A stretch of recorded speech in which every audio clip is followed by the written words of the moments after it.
एक रानी जो कभी बेमिसाल विलासिता में रहती थी, उसका इतना क्रूर और दिल दहला देने वाला अंत कैसे हुआ?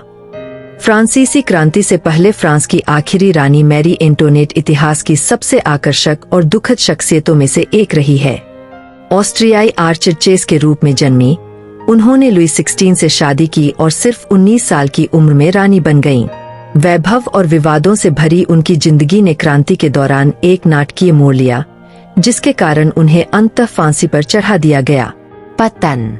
जैसे जैसे फ्रांस वित्तीय संकट में डूबता गया, राजशाही पर बढ़ती जांच का सामना करना पड़ा।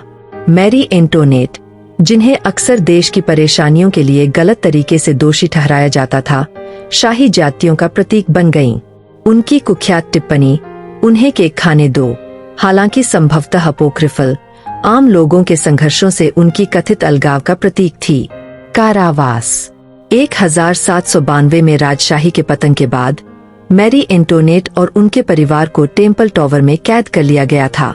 जनवरी में राजा की फांसी के बाद 1793 में मैरी एंटोनेट की किस्मत तय हो गई थी।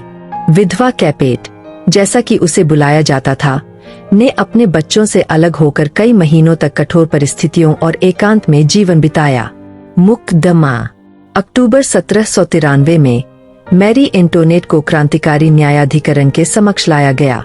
मुकदमा एक पूर्व निर्धारित निष्कर्ष था, जिसमें निराधार आरोप और सनसनीखेज दावे शामिल थे, जिसमें उसके बेटे के साथ अनाचार के आरोप भी शामिल थे। उसके गरिमापूर्ण बचाव के बावजूद परिणाम अपरिहार्य था। उसे मौत की सजा सुनाई गई। अंतिम घंटे।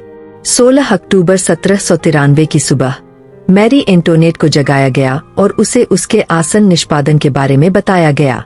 एक साधारण सफेद पोशाक पहने हुए, जो उसके एक बार के भव्य परिधान के विपरीत था, उसे अंतिम संस्कार के लिए कॉन्सियर्जरी जेल चैपल ले जाया गया।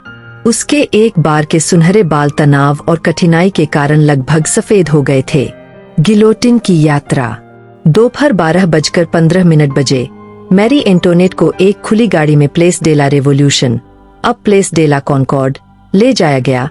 यह एक अपमानजनक यात्रा थी जिसे उसे और भी अपमानित करने के लिए डिजाइन किया गया था। अपने पति के विपरीत, जिन्हें एक बंद गाड़ी में यात्रा करने की अनुमति दी गई थी, मैरी एंटोनेट को शत्रुतापूर्ण भीड़ के उपहास और अपमान का सामना करना पड़ा। फांसी। गिलोटिन पर पहुंचकर मैरी एंटोनेट ने अपना संयम बनाए रखा। उसने गलती से जल्लाद के पैर पर पैर रख दिया और कथित तौर पर कहा, "माफ करना सर, मैंने ऐसा जानबूझकर नहीं किया।" उसके अंतिम शब्द मृत्यु के सामने भी उसकी अंतर्निहित शालीनता और गरिमा को दर्शाते हैं। दोपहर 12:15 बजे ब्लेड गिर गया और मैरी एंटोनेट का जीवन अचानक समाप्त हो गया। परिणाम।